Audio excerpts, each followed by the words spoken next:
সন্তান সমাজে আছে না না, করার ব্যবস্থা করতে হবে। আমার বাবা হঠাৎ করে একটা সিদ্ধান্ত নিয়ে নিলেন, আমাকে বিদেশের জমিনে পাঠিয়ে দিবে। কিন্তু হুজুর, আমার মা ছাড়া আমি একদিনও বাইরে থাকতে পারি না, মাকে ছাড়া কোনোদিন অন্য কোথাও থাকি না।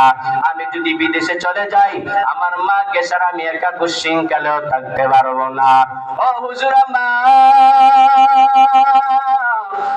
বাবার সিদ্ধান্তকে আমি দূরে সরায় দিতে পারলাম না। মা বাবা সিদ্ধান্ত নিল আমাদের গ্রামের জমি বিক্রি করে আমাকে বিদেশের জমিনে পাঠায় দিবে। সিঙ্গাপুর আমাকে আমার এক আত্মীয়র মাধ্যমে যখন পাঠায় দেয়, কয়েক মাস যাওয়ার পর হঠাৎ করে আমি রাত্রেবেলা স্বপ্নে দেখলাম দুনিয়ার মধ্যে আমার মা জিন্দা নাই। আমার মা দুনিয়া ছেড়ে চলে গেছে। আমার ঘুম যখন ভেঙে যায়, আমি আমার পাশের লোকটারে বললাম, এ ভাই তোমার মোবাইলটা দেও, আমি বাড়ির মধ্যে কথা বলতে চাই। আমার ওই পাশের লোকটা বলে, এত রাত্রে বাড়ির মধ্যে কি কথা বলবা, সকালবেলা বলবা, এত রাত্রে কল করলে তো মানুষ টেনশনের মধ্যে ভরে যাবে। ও হুজুর, আমি মানতে পারলাম না। সকালবেলা আমি টেলিফোন করলাম, আমার বড় ভাই ফোনটা ধরে বলে, ও ভাই তুমি কেমন আছো আমার একটু জানায় দাও। আমি আমার ভাইয়ের কোনো কথা উত্তর দিতে চাই না।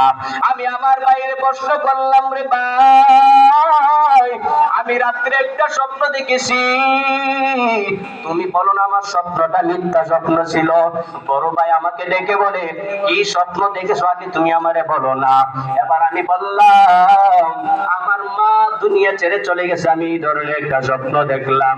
ও ভাই, তুমি আমারে বলো না এই স্বপ্নটা আমার মিথ্যা স্বপ্ন ছিল। ও হুজুর,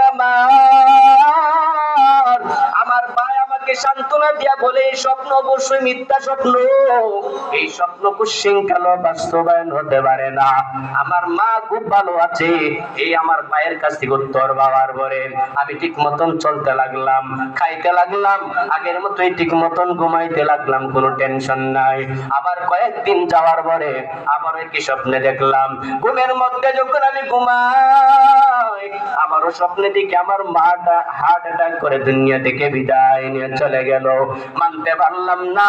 আমি আবার ভাইয়ের কাছে ফোন লাগাইয়া দিলাম, ও ভাই, আপনি আমার সঙ্গে মিথ্যা কথা বলতে পারেন না, আপনি আমাকে জানায় দেন, আমি যে স্বপ্নটা দেখেছি এই স্বপ্ন বাস্তবায়ন হতে পারে না। আমার ভাই সান্ত্বনা দিয়ে দিয়া বলে, এই স্বপ্ন কুশ্চিনকালেও বাস্তবায়ন হতে পারে না। মা দুনিয়াতে বেঁচে আছে, বাবা আছে, খুব ভালো আছে, সুস্থ আছে। আমার টেনশন দূর হয়ে গেল। আবার আমি তৃতীয় রাত্রে স্বপ্ন দেখলাম, একই স্বপ্ন দেখলাম, আমার মা দুনিয়াতে বেঁচে নাই।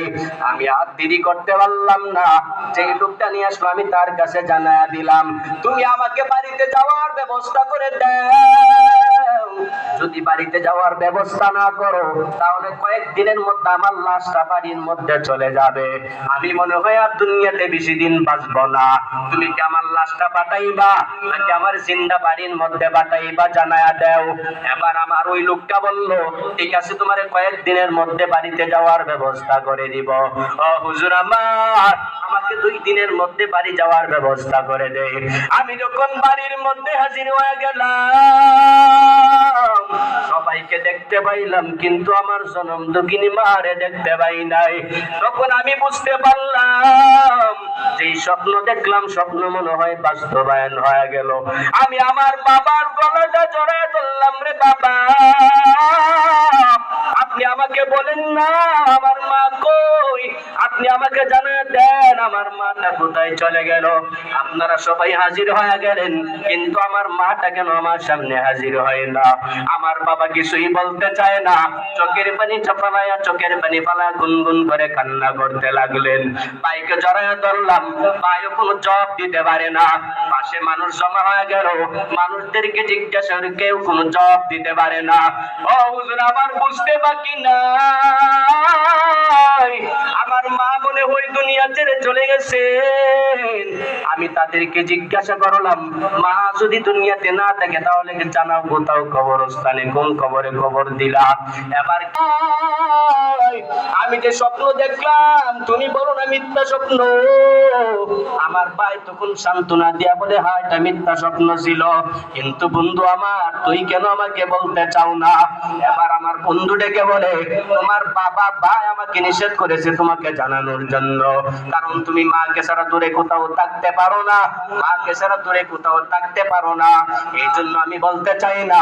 ও হুজুর, আমি আমার মার কবরের সামনে যখন হাজির হয়ে গেলাম, আমার মন চাই মার কবরে আমি ঢুকে যাই,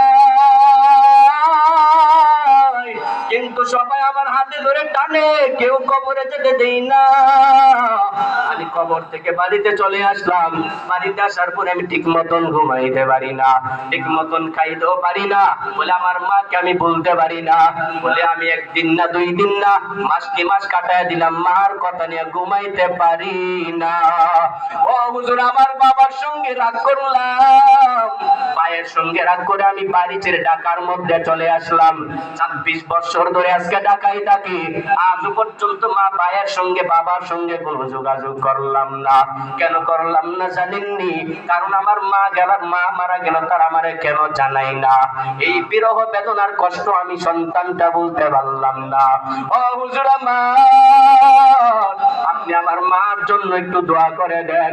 আমি নামাজের পরে দোয়া করলাম, আল্লাহর ওই বান্দা কোন মতে চোখের পানি মুছতে পারে না, মাকে বলতে পারে না, এমন মা পাগল সন্তান সমাজে আসে না।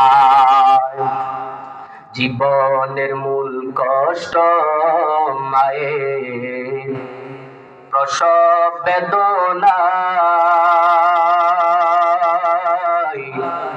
7 আসমান 7 জমিন তখন মায়েরই মাতায়। এমন মাকে কেমনে আজি, এমন মাকে কেমনে আজি যাবো আমি ভুলিয়া। ও আমার প্রাণের মা, মা গো মা, কোথায় গেলে মোরে ছাড়িয়া, জনম দুঃখী ইয়াতিম আমি, চাই না কেহ ফিরিয়া। আমি যখন ছিলাম আমার মায়েরই উদরে, চলা ফেরা করতেন যে মাই কত কষ্ট করে। আমার সুন্দর মুখ দেখে মায়ের, আমার সুন্দর মুখ দেখে মায়ের ব্যথা যায় যে ভাষায়া।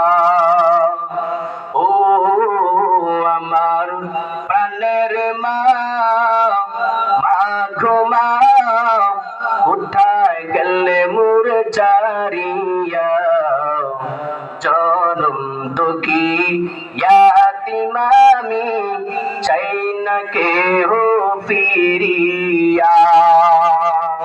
বলেন না মারহাবা। মা বাবার কথা স্মরণ করে জানা দেয়। 1 নম্বর, মা বাবার সঙ্গে ভালো ব্যবহার কেন করবা? 1 নম্বর কারণ হলো আমি আল্লাহ ওসিয়ত করলাম এজন্য করবা। 2 নম্বর কারণ তোমার মা তোমাকে করবেনি, অনেক কষ্ট সহ্য করেছেন, এই জন্য মা বাবার সঙ্গে ভালো ব্যবহার করবা।